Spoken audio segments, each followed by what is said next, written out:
നമസ്കാരം. Voters voice 2024ലേക്ക് ഏവർക്കും സ്വാഗതം. ഇന്ന് നമ്മൾ ആലപ്പുഴ മണ്ഡലത്തിലേക്കാണ് പോകുന്നത്. ആലപ്പുഴയിലെ കാറ്റിപ്പോൾ ആർക്ക് അനുകൂലമായി വീശുന്നു എന്ന് sitting M P M Arif CPM സ്ഥാനാർത്ഥിയായുണ്ട്. KC വേണുഗോപാലിനെ ഇറക്കി വലിയ അംഗത്തിന് നേരത്തെ തന്നെ ഒരുങ്ങിക്കഴിഞ്ഞിരിക്കുകയാണ് കോൺഗ്രസ്.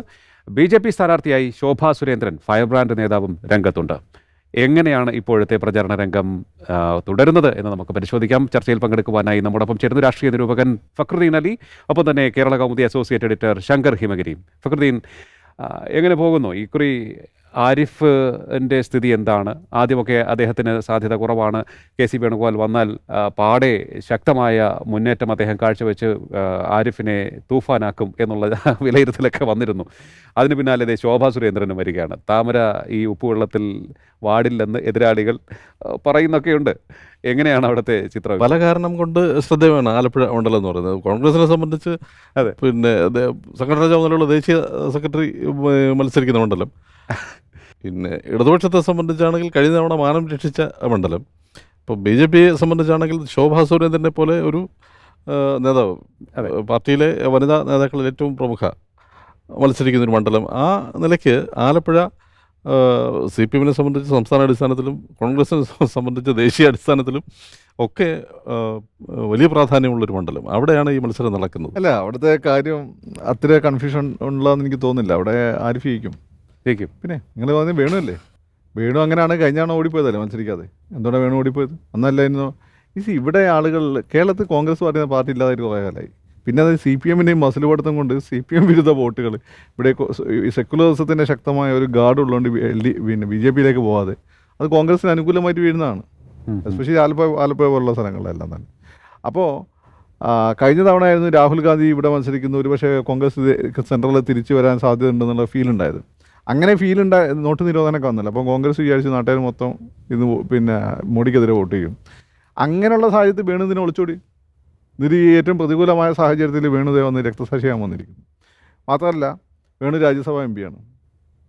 രാജ്യസഭയിൽ BJPക്ക് ഭൂരിപക്ഷം ഇനി 3 സീറ്റും കൂടി കിട്ടിയാൽ ഭൂരിപക്ഷമായി. അപ്പോൾ വേണു അവിടെ നിന്ന് വാങ്ങിക്കഴിഞ്ഞാൽ സംഭവിക്കാതെ ഇവിടെ തോൽക്കും. പിന്നെ രാജ്യസഭയിൽ അവിടെ BJP വരും. അപ്പോൾ BJPക്ക് രാജ്യസഭയിൽ സീറ്റ് ഉണ്ടാക്കി കൊടുക്കലല്ലേ, രാജ്യസഭയിലും കൂടി ഭൂരിപക്ഷം കിട്ടിയ BJPക്ക് പിന്നെ കുതിരയ്ക്ക് കൊമ്പ് കിട്ടിയ പോലായിരിക്കും. അപ്പം രാജ്യസഭയിൽ അപ്പം അങ്ങനെയൊക്കെ ഒരു സാഹചര്യം ഉണ്ടാക്കിക്കൊണ്ട് സെക്കുലറിസത്തോടൊക്കെ ആണ് നിങ്ങൾ വലിയ കമ്മിറ്റ്മെൻ്റ് എങ്കിൽ ഇവിടെ ആളുകളില്ലാത്തതുകൊണ്ടാണ്. കോൺഗ്രസ് ഇഷ്ടം പോലെ യുവാക്കളുണ്ടല്ലോ, ഇവിടെ അങ്ങ് നിർത്തിക്കൂടായിരുന്നു. ഇപ്പോൾ ആ ഷമാ മുഹമ്മദ് അതല്ലേ പറഞ്ഞത്. ഇപ്പോൾ അങ്ങനെ ഞാൻ ചോദിക്കട്ടെ, ഈ ഷമാ മുഹമ്മദ് എന്ന കക്ഷി ഉണ്ടല്ലോ, ഏതായാലും നിങ്ങളെ കയ്യിലുള്ള മണ്ഡലമല്ലല്ലോ. ഞാൻ പുതിയൊരു യുവാക്കൾക്കൊക്കെ മൈനോറിറ്റീസിന് കൊടുക്കണം.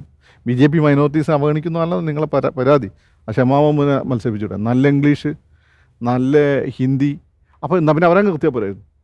അവരകത്ത് വേണു തന്നെ വന്ന് ഓൾറെഡി MP ആയി Venu double MP Veerendrakumar MP എന്ന് പറയുമ്പോൾ MP രാജ്യസഭ, വേണുഗോപാൽ MP ലോക്സഭ എന്ന് പറയാം. ഇതേ വേണു കൃത്യമായി സഭയിൽ പോയിരിക്കുകയായിരുന്നു. അപ്പം BJP ഒന്നാമത് അധികാരത്തിൽ വന്ന സമയത്ത് സോണിയാഗാന്ധി രാഹുൽ ഗാന്ധിയൊക്കെ വിളിച്ചു ചോദിക്കുമ്പം സെക്യൂരിറ്റിക്കാരെ കോൺഗ്രസ്സുകാരെ വിളിച്ചു ചോദിക്കുമ്പോൾ അവിടെ ആരാ ഉള്ളതെന്ന് ചോദിക്കും. കേരളത്തിലുള്ള പഴയ മന്ത്രി വേണുഗോപാൽ ഇരിക്കുന്നുണ്ട്. അങ്ങനെയാണ് ഇദ്ദേഹത്തിന് വേണു കൃത്യമായി ബ്രീഫ് ചെയ്യായിരുന്നു. അങ്ങനെയാണ് വേണു ആ സാഹചര്യത്തിൽ വേണു ഇൻവോൾവ് ചെയ്തു. അത് വേണു കള്ളക്കളി കളിച്ചിരുന്നല്ല, വേണു കൃത്യമായി ലോക്സഭയിൽ പോവുകയായിരുന്നു, ചർച്ചകൾ കേൾക്കും, അവിടെ നടന്നത് എന്താണ്. സോണിയാഗാന്ധി കൃത്യമായ ബ്രീഫിംഗ് വേണമെന്നാണ് ഞാൻ മനസ്സിലാക്കി. അവർ നല്ല കൃത്യമായ കാര്യങ്ങൾ അന്വേഷിക്കുന്ന ആൾ. അങ്ങനെയാണ് വേണു ശ്രദ്ധയിൽ വന്നത്. മനസ്സിലായില്ലേ? അതൊക്കെ ശരി, അതൊക്കെ നല്ല കാര്യം. പക്ഷെ ഇപ്പം വേണു അവിടെ മത്സരിക്കുന്ന സാങ്കത്യത്തിൽ നിങ്ങൾ പറ. അവിടെ പിന്നെ ലിജുവിനെ പോലുള്ള മിടുക്കനായ ചെറുപ്പക്കാരനില്ലേ, പിന്നോക്ക സമുദായത്തിൽപ്പെട്ട ലിജു. ഇത്തരം കാര്യങ്ങൾ ആലപ്പുഴയിലെ വോട്ടർമാർ ചിന്തിക്കുമല്ലോ. അതല്ലേ ഞാൻ പറഞ്ഞത്. ഇനിയിപ്പോൾ ആരിഫിൻ്റെ കാര്യം എടുത്ത് നോക്കൂ. ആരിഫ് പലരും പറയും SDPI മുസ്ലിം, അത് അയാളെ പറ്റി അങ്ങനെയൊന്നും പറയരുത്. വേറെ ആരെപ്പറ്റി നിങ്ങൾ വന്നതൊക്കെ ഞാൻ സമ്മതിച്ചത്. ആരിഫ് എന്ന് വെച്ചാൽ ആരിഫിൻ്റെ വാപ്പ ഞാൻ മനസ്സിലാക്കണം അരൂർ പോലീസ് സ്റ്റേഷനിലെ കോൺസ്റ്റബിളായിരുന്നു. അന്ന് അവിടെ അരൂർ ലോക്കൽ സ്കൂൾ പഠിച്ച് അവിടുത്തെ SFIൻ്റെ ഈ പള്ളിപ്പുറ ആ ഭാഗത്തൊക്കെ SFIൻ്റെ മെമ്പർഷിപ്പ് കൊടുക്കാൻ വേണ്ടി സ്കൂളുകളിൽ അവിടുത്തെ എപ്പോഴും ആളുകളൊക്കെ പറയും അവരുടെ കൂടെ പോയിരുന്ന ആളാണ്. അപ്പോൾ ഗൗരിയമ്മയ്ക്കെതിരെ ഒരു ശക്തനായ കാൻഡിഡേറ്റ് വേണം, പുതിയ യുവാവായിരിക്കണം എന്നുള്ളതുകൊണ്ട് വെള്ളാപ്പള്ളിക്കെല്ലാം അദ്ദേഹത്തെ വലിയ ഇഷ്ടമാണ്. അതുകൊണ്ടാണ് വെള്ളാപ്പള്ളി ഒരിക്കലും ആരിഫിനെ പറ്റി കുറ്റം പറയില്ല. അപ്പം എല്ലാ ആശീർവാദത്തോട് കൂടിയിട്ട് ആരിഫ് അവിടെ നിൽക്കുന്നു, ജയിക്കുന്നു. ജയിച്ചതിന് ശേഷം ആരിഫിൻ്റെ ഏറ്റവും വലിയ ഗുണം എന്താ, ഈ അടൂർ പ്രകാശനെ കൊണ്ടൊക്കെ പറഞ്ഞതിൻ്റെ കാര്യം ഫുൾ ടൈം അവിടെ ഉണ്ടെന്ന്. നിങ്ങൾ രാവിലെ പോയാൽ ഇപ്പോൾ ഒരു ചോപ്പ് മറ്റേ ബ്രിസാക്കാറാണ് നാളെ ഇടിച്ചു എന്ന് കിട്ടും. അങ്ങോട്ട് പോകുന്നതാണ്, അത് ഇങ്ങോട്ട് പോകുന്നതാണ്, അങ്ങോട്ട് പോകുന്നതാണ്, ഇങ്ങോട്ട് ഇങ്ങനെ അവൈലബിൾ ആയിട്ടുള്ള MLA. MP ആയപ്പോൾ അത് തന്നെ. MP ആയപ്പോൾ കുറച്ച് ദൂരം വണ്ടി ഓടണം. അപ്പോൾ എല്ലാ കാര്യത്തിലും അദ്ദേഹം എത്തും, എല്ലായിടത്തും ഇടപെടും. ലോക്സഭയിൽ നല്ല രീതിയിൽ ഇടപെടാൻ ശ്രമിച്ചു അദ്ദേഹം. നല്ല ഒരു പ്രസംഗങ്ങൾ നടത്തി. അദ്ദേഹം നിരന്തരം അവിടെ പോയതിനെ ഇമ്പ്രൂവ് ചെയ്തുകൊണ്ട് വന്നു. ജനകീയ കഴിഞ്ഞ തവണ പ്രശ്നങ്ങളോട് എല്ലാ പ്രതികൂല സാഹചര്യം ഉണ്ടായിരുന്നപ്പോഴും ജയിച്ചു. ജയിച്ച അതാണ് ആരിഫ് ഇത്തവണ നമ്മൾ മറിച്ച് ചിന്തിക്കേണ്ട സംശയിക്കേണ്ട ഒരു കാര്യമില്ല. ആവശ്യമില്ല അവിടെ. പക്ഷെ അന്നേരം കെ സി വേണുഗോപാലിന്റെ സ്ഥിതി എന്താണ് ഇതിന് ശേഷം? കെ സി അതിനുശേഷം പിന്നെ ആ മണ്ഡലത്തിൽ നിന്ന് അങ്ങനെ കാര്യമായിട്ട് അല്ല, വന്നിട്ട് ഇപ്പൊ ഈ തെരഞ്ഞെടുപ്പിന് ശേഷം ഈ കെ സിയുടെ അവസ്ഥ തെരഞ്ഞെടുപ്പിന് എന്താണ്? അതെ കോൺഗ്രസിന് ആരെങ്കിലൊക്കെ വേണ്ടേ? അപ്പം കെ സിക്ക് അങ്ങനെ പോകുന്ന സംഭവിക്കില്ല. എങ്ങനെയാണോ BJP-യിൽ അമിത്ഷാ അതുപോലെയാണ് കെ സി. ഏതർത്ഥത്തിൽ നിങ്ങൾ മനസ്സിലാക്കിയാൽ മതി. കെ സിക്കൊന്നും സംഭവിക്കുന്നില്ല. അല്ല ഇപ്പം അല്ല കെ സി ഇതിനകം ഡൽഹിയിൽ ഭയങ്കര കണക്ഷൻസ് ഉണ്ട്. നമ്മൾ അശോക് ഗെഹ്ലോട്ട് വരെ കാര്യങ്ങൾ ഇദ്ദേഹമായിട്ട് ആലോചിച്ചിട്ട് ചെയ്യുമായിരുന്നു. അപ്പം നിലവിൽ ഇപ്പം ബാക്കിയുള്ള കോൺഗ്രസ്സുകാരിൽ അദ്ദേഹത്തിന് നല്ല സ്വാധീനമുണ്ട്. പിന്നെ ഹൈക്കമാൻഡിന് അദ്ദേഹം വിശ്വാസത്തിൽ എടുക്കും. അപ്പോൾ ഹൈക്കമാൻഡ് ഓരോ കാലത്തിലും ഓരോ വിശ്വാസം എടുക്കുന്ന ആളുകളുണ്ടായിരുന്നു. അപ്പോൾ അത് ഇന്ദിരാഗാന്ധിയുടെ കാലത്ത് ലീഡറായിരുന്നു. രാജീവ് ഗാന്ധിൻ്റെ കാലത്ത് എത്തുമ്പോൾ അദ്ദേഹത്തിനെ ഉണ്ടച്ചി അവധം മൊത്തം കാണിച്ചിട്ട് അരുൺ നെഹ്റു ഇങ്ങനെയുള്ള ടീമായിരുന്നു. അത് AK ആൻ്റണി വന്നു. സോണിയാഗാന്ധിയുടെ കാലത്ത് പട്ടേൽ AK ആൻ്റണി ആയിരുന്നു. രാഹുൽ ഗാന്ധിയുടെ കാലത്ത് അതാണ് ഈ ആൻ്റണീൻ്റെ മക്കളൊക്കെ കുറ്റം പറയുന്നത്, നമ്മളപ്പം പരിഗണിക്കുന്നില്ല. ഈ KV തോമസൊക്കെ അന്നുണ്ടായിരുന്നു. അന്ന് KV തോമസ് ഇവരൊക്കെ ഉപദേശകർ. രാഹുൽ ഗാന്ധിയുടെ കാലം വന്ന സമയത്ത് വേറൊരു സെറ്റ് മുരളി ദിയോ അങ്ങനെയുള്ള ആളുകളായിരുന്നു. ആ ഒരു ഗ്യാപ്പിലേക്കാണ് പിന്നെ അന്ന് MP ആയിട്ട് ജയിച്ചിട്ട് മോഡീൻ്റെ ഒന്നാമത്തെ ടൈമിൽ വേണു വരുന്നത്. വേണു വന്നതിന് ശേഷം വേണു കൺസോളിഡേറ്റ് ചെയ്തിട്ടുണ്ട്. വേണു എന്ത് മാജിക്കാണ് അവിടെ കാണിക്കുന്നത് എനിക്കറിയില്ല. എനിക്ക് വേണുവിൻ്റെ പ്രസംഗമൊന്നും കേട്ടിട്ട് വലിയ മതിപ്പൊന്നും തോന്നിയിട്ടില്ല. പക്ഷേ രാഹുൽ ഗാന്ധിക്കും ഹൈക്കമാൻഡിന് വലിയ വിശ്വാസമാണ് അദ്ദേഹത്തെ. അത് ഫാക്റ്റാണ്. തീർച്ചയായും വേണു പക്ഷേ മണ്ഡലത്തിൽ ഇപ്പോൾ കാണുന്നില്ല എന്നാണ് പറയുന്നത്. അത് അദ്ദേഹം മുമ്പ് കണ്ടില്ല. അല്ല ഇപ്പോൾ മത്സര രംഗത്തുണ്ടായിരുന്ന ഇപ്പോൾ മത്സരിക്കുന്നുണ്ടല്ലോ. അപ്പോൾ പ്രചരണ രംഗത്തൊന്നും സജീവമല്ല. ഡിഫാക്ടോ ദേശീയ നേതാവല്ലേ. അപ്പോൾ അങ്ങനെ എല്ലാ സ്ഥലങ്ങളിലും പോകണ്ടേ. മാത്രമല്ല വേണു വിചാരിക്കേണ്ട വേണുവിൻ്റെ പ്രസൻസ് കൊണ്ട് തന്നെ ആബ്സെൻസ് കൊണ്ട് തന്നെ വേണു ജയിക്കും എന്നായിരിക്കും വേണു വിചാരിച്ചിട്ടുണ്ട്. പക്ഷേ എത്ര എളുപ്പമല്ല അവിടെ മണ്ഡലം. ശോഭാ സുരേന്ദ്രനെ ആലപ്പുഴയിൽ കൊണ്ട് നിർത്തുമ്പോൾ എന്തായിരിക്കും BJPയുടെ മനസ്സിൽ? ആറ്റിങ്ങൽ എടുത്ത് മാറ്റാൻ വേണ്ടി കൊണ്ടുവച്ച് നിർത്തിയാണ്. പിന്നെ അവർക്ക് പക്ഷേ ശോഭയ്ക്ക് ഒരു കാര്യം ശരിക്കും ആറ്റിങ്ങൾ തന്നെ ആയിരുന്നില്ലേ? ആറ്റിങ്ങലായി നിർത്തണ്ടേ. അവർക്ക് നല്ല മനസ്സിലാവും. അവർക്ക് ഇടിച്ചു കയറാൻ പറ്റും. പിന്നെ സ്ത്രീകളുടെ ഇടയിൽ സഹതാപം ഉണ്ടാക്കാൻ പറ്റും. ഒരു നാട്ടിൻപുറത്തെ ഒരു ചേച്ചി എന്നുള്ള ഫീൽ അവർക്ക് ഉണ്ടാക്കാൻ പറ്റും. പിന്നെ അവർ നല്ല ഇപ്പോൾ ഒരു അധികാരം ഇല്ലാതെ പോലും ജനകീയ പ്രശ്നങ്ങളിലും ഒക്കെ അവർ ശക്തമായി ഇടപെടുന്ന സ്ത്രീയാണ്. ഒരു ഫീലുള്ള ആളുകളുമായിട്ട് ഒരു ഫീലുള്ള ഒരാളാണ്. അതായത് ആൾക്കാരുമായി സംസാരിക്കുമ്പോൾ അവരുടെ അറ്റൻഷൻ പിടിച്ചെടുക്കാനും അല്ല അവരുടെ പ്രശ്നങ്ങൾ സ്വന്തം പ്രശ്നം പോലെ എടുക്കുന്നു നമുക്ക് ഫീൽ ചെയ്യിപ്പിക്കുന്ന ഒരാളാണ്. പക്ഷേ ഏറ്റവും കൂടുതൽ എനിക്ക് തോന്നുന്നു അത് പാർട്ടിക്കുള്ളിൽ അവർ എന്തെങ്കിലും ലക്ഷ്യം കണ്ടിട്ടുണ്ടാകണം. കഴക്കൂട്ടത്ത് മത്സരിച്ചു, അവിടെ ഗംഭീര ഫൈറ്റ് കാഴ്ചവെച്ചു. ആറ്റിങ്ങലിൽ പോയി അവിടെയും ഏവരെ അത്ഭുതപ്പെടുന്ന തരത്തിൽ വോട്ട് പിടിച്ചു. അതിനുശേഷം ഇത് ഏതെങ്കിലും ഒരു സ്ഥലത്ത് അവരെ തുടർച്ചയായി നിർത്തിയിരുന്ന പാലക്കാട് മത്സരിച്ചു, ഇതുപോലെ തന്നെ വോട്ട് പിടിച്ചു. അതെ, ഈ ഏതെങ്കിലും ഒരു സ്ഥലത്ത് നിർത്തിയിരുന്നെങ്കിൽ അവർ ചിലപ്പോൾ ഒന്ന് അടുത്ത ഇലക്ഷൻ ഒരു പിന്നെ ഗ്രൗണ്ട് ഒരുക്കാൻ മാത്രമുള്ളൊരു നേതാവായിട്ട് മാറിയിരിക്കുകയാണ് ശോഭാ സുരേന്ദ്രൻ. അല്ല ഇതൊക്കെ കാണുമ്പോഴാണ് നമുക്ക് തോന്നുന്നത് വെച്ചാൽ കോൺഗ്രസിനെക്കാട്ടിനും കോൺഗ്രസ് എത്ര ഭേദമാണ് ഗ്രൂപ്പ് വർക്കിൻ്റെ കാര്യത്തിൽ. കാരണം ഇലക്ഷൻ സമയത്ത് ഒരു സ്ഥാനാർത്ഥികളൊക്കെ നിർണ്ണയിച്ച് കഴിഞ്ഞാൽ അവർ പരസ്പരം എങ്ങനെയെങ്കിലും ജയിപ്പിക്കാനൊക്കെ നോക്കും. ഇതല്ലല്ലോ. ഇവരെന്തിനെങ്ങനെ ഓൾ കേരള അടിസ്ഥാനത്ത് ഓടിക്കുന്നത്? എവിടെ പോയാലും അവർ വോട്ട് പിടിക്കുകയും ചെയ്യും. അതാണ് കാര്യം. എവിടെ പോയാലും അവർ വോട്ട് പിടിക്കും. അതെ. അപ്പോൾ കാരണം അവർക്ക് അങ്ങനെ ഒരു എളുപ്പം ആളുകൾ കണക്ട് ചെയ്യാൻ പറ്റും. അകൽച്ച് നമുക്ക് ഫീൽ ചെയ്യില്ല. ശോഭാ സുരേന്ദ്രൻ തന്നെ ചിലപ്പോൾ നമ്മളെപ്പോലെ കുറച്ചൊരു എഡ്യൂക്കേറ്റഡ് ആളുകൾക്കൊക്കെ ഫീൽ ചെയ്യണ്ട. പക്ഷേ സാധാരണക്കാർക്ക് ഫീൽ ചെയ്യില്ല. സാധാരണക്കാരെ സംബന്ധിച്ച് ശോഭേച്ചി അല്ലെങ്കിൽ അവരുടെ ഇടയിൽ ഇറങ്ങി ചെല്ലുന്ന ഒരാളാണ്. അപ്പോൾ അവിടെ മുമ്പ് മത്സരിച്ച് നമ്മുടെ VC ഉണ്ടല്ലോ, രാധാകൃഷ്ണൻ സാർ, അദ്ദേഹം 17% വോട്ട് അവിടെ പിടിച്ചു. 17% വോട്ട് എന്ന് പറഞ്ഞാൽ 1,70,000 വോട്ട് പിടിച്ചു. LDF-ന് UDF-ന് വോട്ട് ഒരേപോലെ കുറഞ്ഞ് കാണാം. അദ്ദേഹത്തിന് 7% കൂടിയത്, LDF-ന് 3%, UDF-ന് 4% വോട്ട് വന്നിട്ടുണ്ട്. ഇതാണ് അദ്ദേഹം അറ്റാച്ച്ഡ് ആയത്. പിന്നെ അതായത് ധീവര കമ്മ്യൂണിറ്റിപ്പെട്ട ആളാണ്. ഇതെന്ന് വെച്ചാൽ ഈ ചിലി പോലെ ലോക മാപ്പിൽ ചിലീൻ്റെ കാര്യം അറിയാമല്ലോ. ഈ ഓഷനുമായിട്ട് ഇങ്ങനെ ചെയ്യുന്ന നീണ്ട് സൗത്ത് അമേരിക്കയിൽ ഇങ്ങനെ നീണ്ടു കിടക്കുന്ന ഒരു രാജ്യമാണ്. അതുപോലെയാണ് ഈ മണ്ഡലം. ഇതങ്ങ് അരൂര് തുടങ്ങി ചേർത്തല, ആലപ്പുഴ, അമ്പലപ്പുഴ, ഹരിപ്പാട്, കരുനാഗപ്പള്ളി, ഇനി ഉള്ളോട്ട് കായലിലേക്ക് കൂടി കയറി കിടക്കും. ഇവിടെ നമ്മളെ കായംകുളം, ഇത്രയും പ്രദേശങ്ങളാണ്. ഇവിടെ ഈ കണ്ടലത്തിന് വേറൊരു പ്രത്യേകത എന്ന് വെച്ചാൽ ഇവിടെ ഈ പറഞ്ഞ സാമുദായിക ബ്ലോക്കുകളെല്ലാം വളരെ സ്ട്രോങ് ആണ്. മുസ്ലിംസ് സ്ട്രോങ് ആണ്, ധീവര സ്ട്രോങ് ആണ്, ലാറ്റിൻ ക്രിസ്ത്യൻസ് സ്ട്രോങ് ആണ്, സിറിയൻ ക്രിസ്ത്യൻസ് ഉണ്ട്, ഈഴവാസ് വളരെ സ്ട്രോങ് ആണ്, നായേഴ്സ് ഉണ്ട്. ഈ എല്ലാ കമ്മ്യൂണിറ്റിയും ഈ ആരിഫിൻ്റെ ഗുണമെന്ന് വെച്ചാൽ എല്ലാവരുടെ ആളാണ് ആരിഫ്. അത് ശബരിമല വിഷയം വന്ന സമയത്ത് പോലും ആരിഫ് NSS-ആയിട്ട് ഭേദപ്പെട്ട ബന്ധം നിലനിർത്തിയിരുന്ന പിന്നെ സാഹചര്യത്തിൽ ആരിഫിന് ഒന്നുകൊണ്ടും ഭയക്കേണ്ട കാര്യമില്ല. ആരിഫിന് ഭയക്കേണ്ട ഒരു ആവശ്യമില്ല. കാരണം വെച്ചാൽ കുറച്ചുകൂടി പിന്നെ ഷാനിമോൾക്ക് കിട്ടിയ വോട്ടുകൾ ഡൈവേർട്ട് ചെയ്തിട്ട് ചിലപ്പം ശോഭയിലേക്ക് പോകും. ഓക്കെ. ഇപ്പോൾ ഈ പാർട്ടിക്കുള്ളിൽ, അതായത് CPM-നുള്ളിലെ പ്രശ്നങ്ങൾ, അവിടെ എന്തെങ്കിലും കാര്യമായിട്ടുള്ള പ്രശ്നങ്ങളുണ്ടോ? കാരണം അവിടെ നിന്നുള്ള റിപ്പോർട്ടുകൾ വരുന്നത് പാർട്ടിക്കുള്ളിലെ പ്രശ്നങ്ങൾ ആ പ്രചരണത്തെ ബാധിച്ചേക്കാം എന്നുള്ള തരത്തിലൊക്കെ വരുന്നുണ്ട്. ആലപ്പുഴയിൽ പണ്ടേ പാർട്ടി വിഭാഗീയതയുള്ള സ്ഥലം. അത് മുമ്പേ VS-ൻ്റെ കാലം തൊട്ടേ ഉള്ള വിഭാഗീയത കണ്ടുപിടിച്ച ആലപ്പുഴ എന്ന് വേണമെങ്കിൽ പറയും.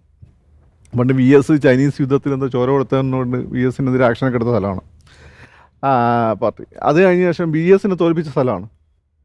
സുധാകരൻ തന്നെ പറഞ്ഞു, സുധാകരനെ കായംകുളത്ത് തോൽപ്പിച്ച പാർട്ടിയാണ്. നമ്മുടെ പാർട്ടി സ്ഥാപകൻ കൃഷ്ണപിള്ളയുടെ വീടിന് തീയിട്ട സ്ഥലമാണ്. പിന്നെ അപ്പോൾ അങ്ങനെയുള്ള ഒരു വിഭാഗീയതയുടെ എന്താണ് അയ്യര് ആരിഫിന്റെ അയ്യര് കളി നടക്കുന്ന സ്ഥലമാണ് ഈ ആലപ്പുഴ. അത് ബുദ്ധി കൂടിയോണ്ടായിരിക്കും, പാർട്ടി ബുദ്ധി കൂടിയോണ്ടായിരിക്കും, അല്ലെങ്കിൽ പാർട്ടി ഫീൽ കൂടിയോണ്ടായിരിക്കും. എന്തായാലും അയ്യര് കളി വിഭാഗീയത അവിടെ നടക്കാറുണ്ട്. പക്ഷേ ഇതൊന്നും ആരിഫിനെ ബാധിക്കാൻ പോകുന്നില്ല. ആരിഫിൻ്റെ നേരിട്ട് കണക്ട് ജനങ്ങളുമായിട്ടാണ്. ഇപ്പോൾ ശശി തരൂരിനോട് പറഞ്ഞതിൻ്റെ ഓപ്പോസിറ്റാണ്. ആരിഫിനെ ആളുകൾ കാണുന്നത് അവരുടെ കൂട്ടത്തിൽ ഒരാളായി എന്ന രീതിയിൽ. അത് അവർക്കറിയാം. എസ്പെഷ്യലി ഈ നോർത്തേൺ ആലപ്പുഴയുടെ ഭാഗത്തുള്ള ഈ ആരൂർ ആ മേലുള്ള ആളുകൾ ആരിഫിന് കുട്ടിക്കാലം തൊട്ടേ അറിയാവുന്നതാണ്. അപ്പോൾ ആരിഫിൻ്റെ ഏറ്റവും വലിയ കുറ്റമായിട്ട് അവർ പറയുന്നത് ദിവസം 2 ഷർട്ട് മാറ്റും, കാണാൻ ഭയങ്കര സുന്ദരനാണ്, അണിഞ്ഞൊരുങ്ങിയാണ്. അതൊക്കെ ആരിഫിനും ഗുണം. പെണ്ണുങ്ങളെ വോട്ടിട്ടു, ആദ്യം മത്സരിച്ച അങ്ങനെ തന്നെ യുവാക്കളുടെ വോട്ടിട്ടു. ഇതെല്ലാം വേറെ കുറ്റം ആരിഫിനെ പറ്റി പറഞ്ഞത്. എന്ത് ഇറങ്ങേണ്ട ആരിഫ് അവിടെ എത്തും ഈ കോൺഗ്രസ്സുകാരെ കൊണ്ട് വന്നതിൻ്റെ. വെള്ളാപ്പള്ളിയുടെ ഒരു തട്ടകമൊക്കെ ആയിട്ടും ഈ ആലപ്പുഴ എന്തുകൊണ്ട് BDS അതാ എനിക്കിപ്പോഴും മനസ്സിലാത്തത്. അതായത് തുഷാർ വേറെ എന്തോ ഉദ്ദേശിച്ചിട്ടുണ്ട്. എന്താ ഉദ്ദേശം മനസ്സിലാവുന്നില്ല. തുഷാർ വേറെ എന്തോ ഉദ്ദേശം. അല്ലെങ്കിൽ എന്തിനാ ഈ കോട്ടയം ഈഴവ കമ്മ്യൂണിറ്റി ഉണ്ടെങ്കിൽ അതിൽ ശക്തമായ ഈഴവ കമ്മ്യൂണിറ്റിയും അല്ലെങ്കിൽ ഈ സോക്കോൾഡ് കരയോഗം SNDPക്ക് നല്ല സ്വാധീനമുള്ള സ്ഥലമാണ്. ഏതായാലും വെള്ളാപ്പള്ളിയുടെ എല്ലാ പിന്തുണയുള്ളത് ആരിഫിനെയാണ്. വെള്ളാപ്പള്ളിയുടെ സ്വന്തം മകനെ പോലെ തന്നെയാണ് ആരിഫ് എന്നാണ് ഞാൻ മനസ്സിലാക്കിയിട്ടുള്ളത്. അപ്പം Arif is very safe there. ആരിഫിന് എനിക്ക് തോന്നുന്നു SNDP മുസ്ലിം കമ്മ്യൂണിറ്റിയിൽ കോൺഗ്രസിന് വോട്ട് ചെയ്ത മുസ്ലിം കമ്മ്യൂണിറ്റി നല്ലൊരു പങ്ക് ഇപ്പം അവിടെയൊക്കെ CPM അനുകൂലമായി ചിന്തിക്കുന്നവരാണ്. അതായത് BJPക്കെതിരെ ഇവരെ ഉള്ളൂ നമ്മളെ രക്ഷപ്പെടുത്താന്നുള്ള ഫീൽ. പിന്നെ ആരിഫ് സ്വാഭാവികമായിട്ടും പേരുകൊണ്ട് ആരിഫ് മുസ്ലിം കൂടിയാണല്ലോ. ആരിഫ് പിന്നെ ജയിക്കും എന്ന് നമുക്ക് പിന്നെ വിചാരിക്കുക പറയുക. പക്ഷേ ഈ അഭിപ്രായ സർവേകളൊക്കെ വേണു ജയിക്കുന്നതാണെന്ന് തോന്നുന്നു അല്ലേ? വേണുവിന് NSSന്റെ പിന്തുണയുണ്ട്. വേണു NSS പിന്തുണയുണ്ട്. അത് ഞാൻ ചോദിക്കുന്നത് ഈ കഴിഞ്ഞ തവണ CPMന്റെ LDFന്റെ അഭിമാനം രക്ഷിച്ചതുപോലെ ശരി ഇത്തവണ ആരിഫ് ജയിക്കുന്നു. അല്ലേ വേണു NSS പിന്തുണയുണ്ട്. അത് ഉറപ്പ് പറയാൻ പറ്റില്ല. NSS ഒക്കെ അവസാനമേ പറയുള്ളൂ. അത് ശരിദൂരം സമദൂരം ഏതാണെന്ന് നമുക്ക് അറിയാൻ പറ്റില്ല. ഇന്നിപ്പോൾ നമ്മൾ പിന്തുണ ഉണ്ട് എന്ന് വിചാരിക്കുന്ന ആൾക്ക് ഇലക്ഷൻ്റെ തൊട്ട് മുമ്പായിരിക്കും ഈ NSS തീരുമാനം എടുക്കുക. അതേത് രീതിയിലാണെന്നും പറയാൻ പറ്റും. അവരെല്ലാ കാര്യങ്ങളും പഠിച്ചതിന് തീരുമാനം. ഇപ്പം വേണു പൊതുവേ NSSന് സ്വീകാര്യനാണ്. ഞാൻ മനസ്സിലാക്കി ആരിഫിനോടും NSSന് പ്രശ്നങ്ങളൊന്നുമില്ല. കാരണം കഴിഞ്ഞ തവണ ഈ പറഞ്ഞ ശബരിമല വിഷയം ഉണ്ടായിരുന്ന സമയത്ത് പോലും സുമാനായ സഹക്കായിട്ട് വളരെ നല്ല ബന്ധം ആരിഫിന് ഉണ്ടായിരുന്നു എന്നാണ് ഞാൻ മനസ്സിലാക്കുന്നത്. ആരിഫ് നമുക്ക് ജയിക്കുമെന്ന് വിചാരിക്കാം. CPM ജയിക്കുമെന്ന് ഉറച്ച ഈ തിരഞ്ഞെടുപ്പിൽ വിശ്വസിക്കുന്ന മറ്റൊരു മണ്ഡലം ഏതാണ്? CPM വേറെ ഒന്ന് വടകര ജയിക്കും, കോഴിക്കോട് ജയിക്കും, ആറ്റിങ്ങൽ ജയിക്കും. അല്ലെങ്കിൽ ഈ സിദ്ധാർത്ഥിൻ്റെയൊക്കെ വിഷയം മലയാളി സ്വന്തം വിഷയമായിട്ട് അങ്ങോട്ട് ഏറ്റെടുക്കണം. ആ മലയാളിയൊക്കെ മരിച്ചുപോയി. ഇപ്പോഴത്തെ മലയാളി വളരെ പ്രാക്ടിക്കൽ. നമ്മളെ വീട്ടിൽ എന്താ സംഭവിക്കുന്നവരെ ഒരു കാര്യത്തിൽ നമ്മളെ വീട്ടിൽ സംഭവിച്ചാൽ പോലും ചിലപ്പോൾ ഞാനെങ്ങനെ ബാക്കിയുണ്ടല്ലോ, ഞാൻ അടുത്ത പണി മേടിക്കേണ്ടെന്ന് വിചാരിക്കുന്ന ആളുകളാണ് ഇപ്പോഴത്തെ മലയാളി. അപ്പോൾ അല്ലെങ്കിൽ ആ രീതിയിൽ മലയാളി ചിന്തിക്കുന്ന മലയാളിയായിരിക്കും. എനിക്ക് തോന്നുന്നില്ല ഇപ്പോഴത്തെ മലയാളി അങ്ങനെയൊക്കെ ചിന്തിക്കും. സിദ്ധാർത്ഥൻ്റെ മരണവുമായി ബന്ധപ്പെട്ടുള്ള കേസുകളാണെങ്കിൽ പോലും കൃത്യമായി ഒരു നമ്മൾ പറയുമല്ലോ പകൽക്കൊള്ള എന്നുള്ള രീതിയിൽ എല്ലാവരും നോക്കി നിൽക്കുക ചെയ്യുന്നത് പോലെയുള്ള വിഷയങ്ങൾ ഉണ്ടായിട്ട് പോലും എതിർസ്വരം ആ മരിച്ചുപോയ സിദ്ധാർത്ഥൻ്റെ അച്ഛൻ ശക്തമായി നിലയുറപ്പിക്കുന്നത് കൊണ്ട് മാത്രം, ഗവർണറെ പോയി കണ്ടതുകൊണ്ട് മാത്രം ഇപ്പോൾ ജുഡീഷ്യൽ അന്വേഷണവും വന്നെന്ന് തോന്നുന്നു. അതുകൊണ്ട് മാത്രമാണ് മാധ്യമങ്ങളിൽ ഇപ്പോഴും ആ വാർത്തകൾ വരുന്നത്. അച്ഛൻ്റെ സിദ്ധാർത്ഥ് മരിച്ചെന്നേ ഉള്ളൂ. നമ്മുടെ പല സ്ഥലങ്ങളിലും പല ഗ്രാമങ്ങളിലും പല ക്യാമ്പസുകളിലും ഇതേ അവസ്ഥയുണ്ട്. മരണങ്ങൾ നടക്കുന്നുണ്ടോയെന്ന് എനിക്കറിയില്ല. ഇതേ രീതിയിലുള്ള അവസ്ഥാവിശേഷമുണ്ട്. പേടി നമ്മൾ ഇൻറ്റേർണലൈസ് ചെയ്തു.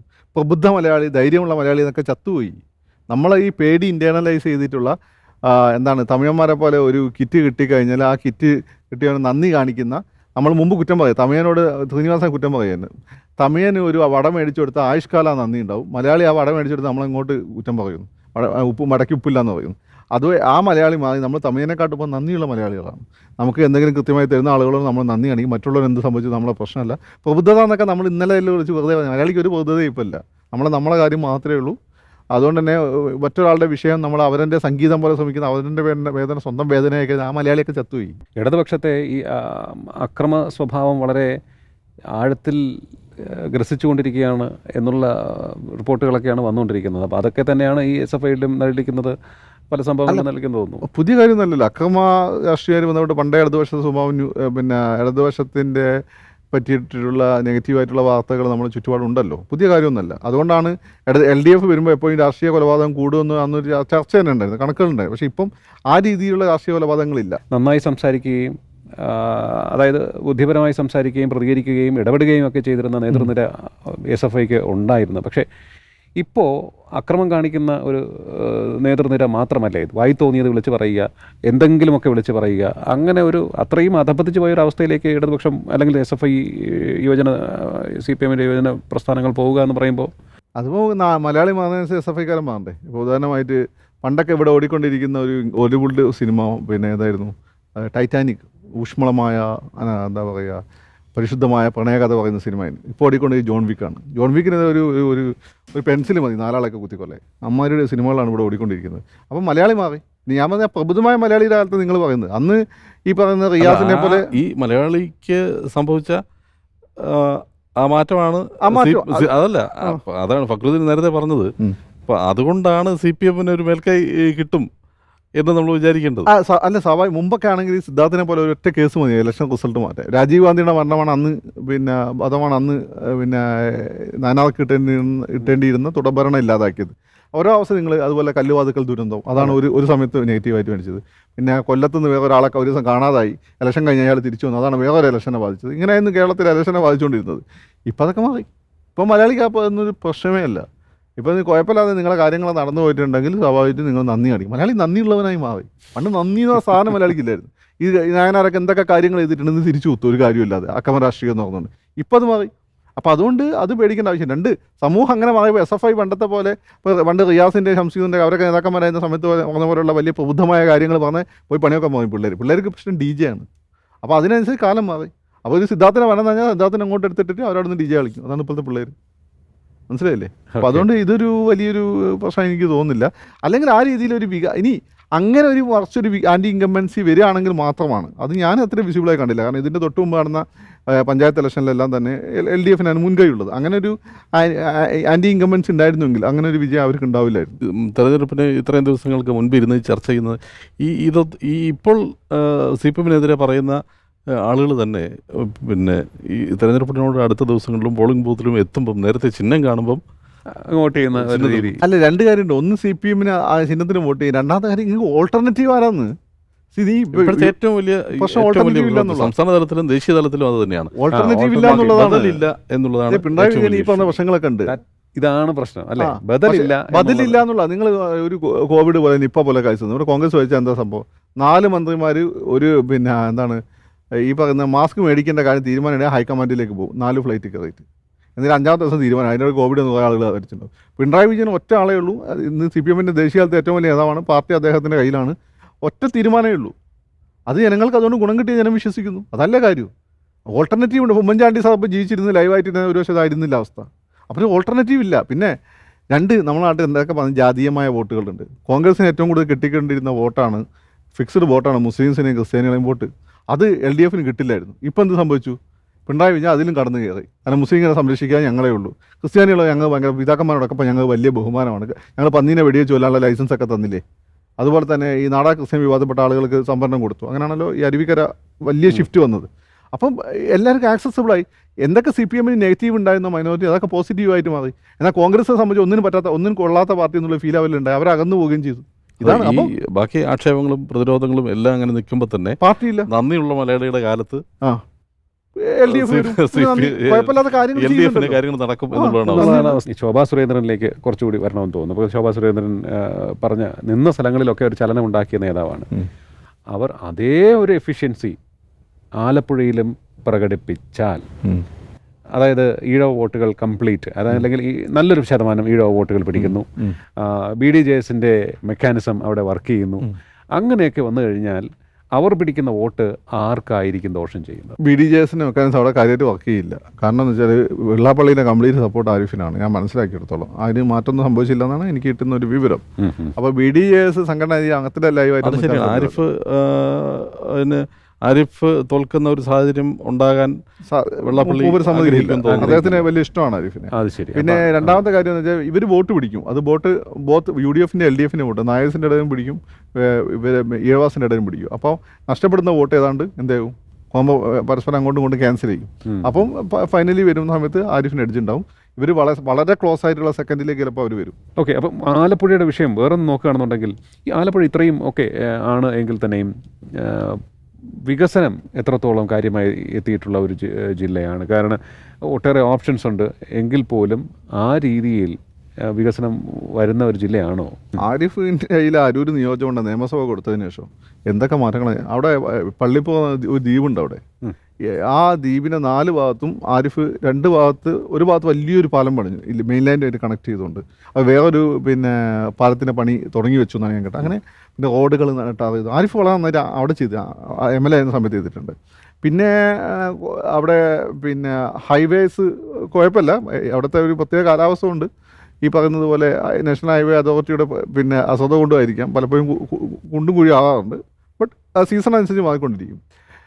ആലപ്പുഴയിൽ ഏറ്റവും വലിയ പ്രശ്നം വെച്ചാൽ അവിടെ മുമ്പ് വ്യവസായങ്ങളുടെ ഹബ്ബായിരുന്നു. ഇപ്പോഴും പണ്ടത്തെ ആ പൗടി കഴിയാൻ പുതിയ വ്യവസായം ഈ സമരം ചെയ്ത് നശിപ്പിച്ചു കളഞ്ഞു എല്ലാ വ്യവസായങ്ങളും. അവിടെ ആലപ്പുഴയാണല്ലോ ഈ സമരത്തിൻ്റെ സംസ്ഥാന സമ്മേളനം നടക്കുന്നത്, നശിപ്പിച്ചു കളഞ്ഞു. അവിടെ ഒരു ഗ്ലാസ് ഫാക്ടറി അതിപ്പോൾ തോന്നുന്നില്ല എനിക്ക് അറിയില്ല. അങ്ങനെ ഒരുപാട് ഫാക്ടറികളുണ്ടായി, പലതും ഇപ്പോൾ ചത്തതിനൊക്കുമേ ജീവിച്ചിരിക്കുന്ന അവസ്ഥ അല്ലെങ്കിൽ നമ്മൾ നേരത്തെ കൊല്ലത്തിൻ്റെ കാര്യം പറഞ്ഞപ്പോഴും നമ്മൾ ഈ കാര്യം തന്നെ പറഞ്ഞു. പ്രേമേന്ദ്രനാണ്, അല്ലെങ്കിൽ ഇവിടെ ആരിഫ് തന്നെയാണ്. ഇവർ ഇനി ജയിച്ചു വരുമ്പോഴും അവർ അടുത്ത ഘട്ടത്തിൽ കാൽ വെക്കേണ്ടതെന്ന് പറയുന്നത് ഈ പരമ്പരാഗത വ്യവസായങ്ങൾ ശ്രദ്ധിച്ചാൽ കയർ മേഖല CPM ശ്രദ്ധിക്കുന്നുണ്ട്. പക്ഷേ കയറിൽ മാത്രമായിട്ട് ഇന്നുകൊണ്ട് കാര്യം പുതിയ മേഖലയിലേക്ക് പോകണം. അപ്പോൾ ആരിഫിൻ്റെ വേറെ ഈ ആരിഫ് അതാ ഞാൻ പറഞ്ഞത്, ആരിഫ് വേറൊരു പ്രേമേന്ദ്രനോ അടൂർ പ്രകാശൊക്കെയാണ്. അവിടെ ആലപ്പുഴയിൽ ഒരു ടെക്നോ പാർക്ക് ഉണ്ട്, അത് ആരിഫിൻ്റെ മണ്ഡലത്തിലാണ്. ആരിഫിന് അരൂരായിരുന്നു. അപ്പോൾ ആരിഫ് അങ്ങനെ ഒരുപാട് സാധനങ്ങൾ അവിടെ കൊണ്ടുവരാൻ ശ്രമിച്ചിട്ടുണ്ട്. അദ്ദേഹം 15 വർഷം MLA ആയിരുന്ന സമയത്ത്. ഇപ്പോൾ 5 വർഷത്തിന് MP എന്ന് രീതിയിൽ വളരെ മോശം നല്ല ലോക്സഭയിൽ കാര്യമായി ഇടപെടാൻ അദ്ദേഹം കഴിഞ്ഞിട്ടുണ്ട്. അപ്പം അത് ചാൻസ് കൊടുത്താൽ ആരിഫ് വിഷനുള്ള നേതാവാണ്. പിന്നെ ആർക്കും ആരിഫിനോട് വെറുപ്പ് ഒന്നുമില്ല. അതാണ് എല്ലാവരും കണക്ട് ചെയ്യാൻ മുൻവിധികളൊന്നും ഇല്ലാതെ ആരിഫിൻ്റെ പിന്നെ ജനകീയതയും സ്വീകാര്യതയും സൗഹൃദങ്ങളും ഒക്കെ നോക്കിയാലും ആലപ്പുഴ മണ്ഡലത്തിൽ ഈ തെരഞ്ഞെടുപ്പിൽ പിന്നെ ആരിഫിന് തന്നെയാണ് ഈസ് എ മുസ്ലിം കമ്മ്യൂണിസ്റ്റ്. അല്ലാതെ നിങ്ങൾ ഈ പറയുന്ന പലരും പറയാറുണ്ട് സക്കാഫി, ആ കൂട്ടത്തിലേ അല്ല ആരിഫ്. അത് നിങ്ങളെ മനസ്സിലെന്താ പ്രശ്നങ്ങളുണ്ട് തോന്നുന്ന അവിടെ പള്ളിപ്പുറത്തൊക്കെ പോയി AK ആന്റണിയുടെ ഒക്കെ നാടായിരുന്നു പള്ളിപ്പോ, അവിടെയൊക്കെ പോയി അന്വേഷിച്ചാൽ മതി.